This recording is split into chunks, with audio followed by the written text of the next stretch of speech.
Hello everyone, Ron and David here, coming to you from our website astrologynewsreport.com. Now we look at the upcoming planetary patterns and predictions, what's in store in the heavens for July 6th to July 13th and beyond. Rahu and Ketu change signs on July 13th, and as we promised in last week's show, this week we are going to evaluate the new positions of the nodes and the implications for each rising sign. But first, let's do a quick review of what these two mysterious shadow planets signify when combined with the signs they will be moving into, Rahu in Virgo and Ketu in Pisces. Rahu is the planet of ambition, compulsion, and desire. Rahu signifies what is coming, therefore it tilts towards the future. Rahu is innovative, transformative, and can give gains on the material plane. Virgo is the earthy sign of details, precision, and service, discerning and intellectual. Ketu is the planet of renunciation, dissolution, and the spiritual world. It governs the realm of non-materiality, beyond rational designs, that which is outside our direct control. Ketu brings in karma from the past, sometimes with a vengeance. Pisces is the watery sign of the dreamer, a sign of faith and hope, sensitive and receptive. Now let's see what happens when we combine these meanings with the significations of the houses that the nodes will occupy for each of the rising signs. But keep in mind that the Rahu side of the equation puts the focus and emphasis on the affairs of the house it is in, where Ketu's position tends towards dissolution in the affairs for the house it is in. What follows is an outline for the new nodal positions, unmodified by contact with other planets. So if you are Aries Rising, Rahu will be transiting in your 6th house with Ketu correspondingly in your 12th house. This means that the focus is on 6th house affairs such as your job, your health, enemies, and struggle. Rahu is considered good in the 6th house. The planet of innovation in the house of difficulties is good for solving problems. There can be too much obsession with the job. On the opposite side, Ketu is spiritual, and so is the 12th house. It is a good time to begin using meditation as a counterbalance to the mundane grind you are involved in. Ketu also digs up the past, here in the 12th house of unresolved karma. For Taurus Rising folks, you'll have Rahu in the 5th and Ketu in the 11th houses. Rahu's placement in the 5th is considered good overall for 5th house significations, romance, creativity, children, and investments. On the other hand, Ketu in the 11th house of profits, rewards, friends and associates, and elder co-borns will cause problems. Ketu is subtractive, so profits are unsatisfactory, and you may lose a friend, or someone may abandon you. The focus is on the 5th house of personal creativity and personal satisfaction at the expense of group involvements. Geminis get the Rahu transit in the 4th and Ketu in the 10th. The focus is on your dwelling, your property, and domestic life. The agent of transformation in the house of home indicates for home improvements. On the other end, Ketu's transit in the 10th house of career usually leads to dissatisfaction with that sector and sometimes outright abandonment of the career path. You could lose your status and position in your profession. For people who have Cancer as their 1st house, Rahu will be putting the focus on your 3rd house of skills, efforts, desires, and daily routines. It's considered a favorable transit for picking up some new skills. Rahu's energy is good for learning technical things, modern techniques, computer skills, and so on. On the other side of your chart, the transit of Ketu in the 9th house of morals, beliefs, religion, and the teacher spells changes in that department. Yes, Ketu can add spirituality to the ninth house of divine studies, but Ketu is also quite expert at flipping over the apple cart. The ninth house has a general signification of destiny and the future.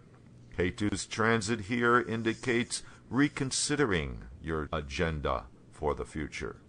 Leos will have quite an interesting situation on their hands. Rahu transits the second house of materiality, income, and family, which is a good thing for the most part.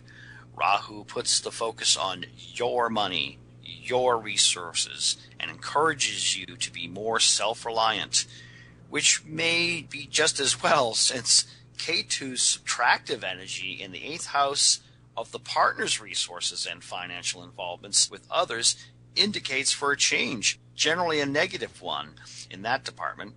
Ketu is a spiritual indicator in the 8th house of occult and metaphysics. It may stimulate some interest in those topics.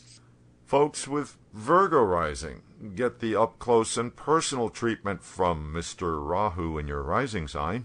The significator of transformation will be riding through your first house of self and body, indicating energy for a makeover.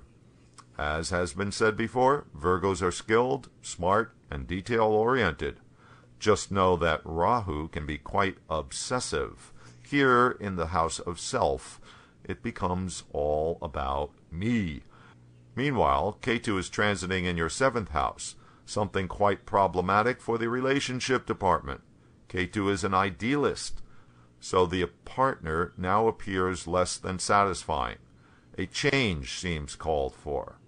The change can also be manifesting in your partner's life, i.e., something you have no control over.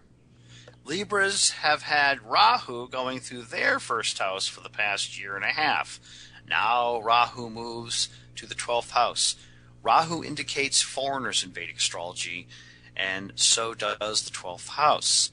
Sometimes this manifests as a trip abroad or a fascination with another culture. The 12th house signifies for psychology, dreams, and introspection. Rahu's transit here brings on a period of navel-gazing. Also, since the 12th house is institutions, there can be some success with such establishments. On the other side, the idealistic, change-inducing Ketu is transiting in your 6th house. It will likely bring new circumstances in your job, including even losing it. Ketu represents the unseen world, therefore indicates for viruses. Here in your 6th house of health and disease, best to be proactive with a health regime starting now. If you are Scorpio Rising, Rahu will be in your 11th house, with Ketu correspondingly in your 5th house. The 11th house is one of the so-called desire houses, a house of goals and ambitions, and Rahu is itself an agent of ambition. So this is a good fit. You are energized for getting out there and making it happen. Rahu is considered a foreigner. The 11th house is friends and associates. You could form a new alliance with somebody from another culture.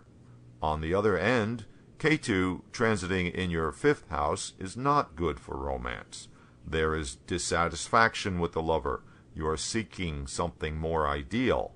Relationship with children, or what's happening in their lives, is also likely to be disappointing. Sagittarius people will have Rahu transiting in their 10th house with Ketu in the 4th. Rahu in the 10th puts the focus on success in your professional world. This is a good thing, but having Ketu transiting in the 4th house offers challenges and changes that you can't control and will be problematic for your comfort zone. The 4th house is important as the house of the mother, the vehicle, the home, as well as one's own deep-seated feelings. So you can see how Ketu's energy of sacrifice and renunciation could really cause a problem here. The worst thing would be having to give up your home due to unforeseen circumstances. Capricorn Rising people will have Rahu in the 9th house of destiny and good fortune. Ketu will transit in the 3rd house of skills, efforts, and desires. So the focus goes to the bigger picture of life and how yours is playing out. What is my future? But at the same time, and somewhat ironically, Ketu will be acting as a subtractive force against your efforts, as well as unsettling your skill set. This may force you to retool yourself, as opposed to working off the ready-made abilities of the past. And speaking of changes in your everyday world, Ketu transiting in the third house of neighbors often manifests as a neighbor moving away. Folks with Aquarius Rising will get the mouth of the dragon, Rahu, passing through the mysterious and compelling 8th house of unearned wealth, secret knowledge, and clandestine activities. This is excellent if you are a researcher or engaged in esoteric studies. And it also bodes well in the insurance or inheritance department if such affairs are in the offing. But Rahu is addictive and connected to drug consumption as well. So combine that with the 8th house of things you should not do, and you could see that there could be a problem. From a different angle, the 8th house is financial arrangements, meaning the resources of the partner, which could be on the upswing. This is a good thing, especially when you consider that subtractive Ketu in your second house of your income and materiality is definitely no good, no bueno. Ketu could also disrupt the network of family support during its transit in your second house. Pisces Rising people will have Rahu transiting in the 7th house of the spouse, partner, client, or direct opponent. This means the focus is there, on those people in your life. You may feel overwhelmed by all the drive and ambition coming from the other side. Just understand that with Ketu going through your first house of self, you will be feeling like you are the one doing all the sacrificing. Remember, Pisces is naturally inclined to be supportive of others, which is not a bad thing, but when Ketu, the significator of renunciation, is in your first house, you are either going to have a spiritual experience or just feel taken advantage of. Okay, that will do it for our trip around the zodiac for your new node positions. Again, this important celestial pattern starts in mid-July and continues until January 2016. And one last thing before we leave, there's a full moon coming up at the end of the week. This month's full moon will be on Saturday, July 12th at 25 degrees, actually nearly 26 degrees in Sagittarius. The full moon brings the lunar cycle's energies to their point of culmination and starts the fulfillment phase of the lunar cycle. This also marks the culmination of the Hindu lunar month, Ashada, which is usually good for beginnings. But this lunar month began with the new moon in Gemini in conjunction with retrograde Mercury, dragging in with it the Mercury retrograde energy, making it a month of misunderstandings, problems with data and information, and the media, and divided decisions. Which we have had plenty of over the past couple of weeks, and with more yet to come. And just a reminder for our viewers, Astrology News Report is now posting on Twitter. You can get daily updates, join the conversation, share with your friends by following us at Astro News Report. Thanks for visiting astrologynewsreport.com. Now, on to segment 3 of this week's show.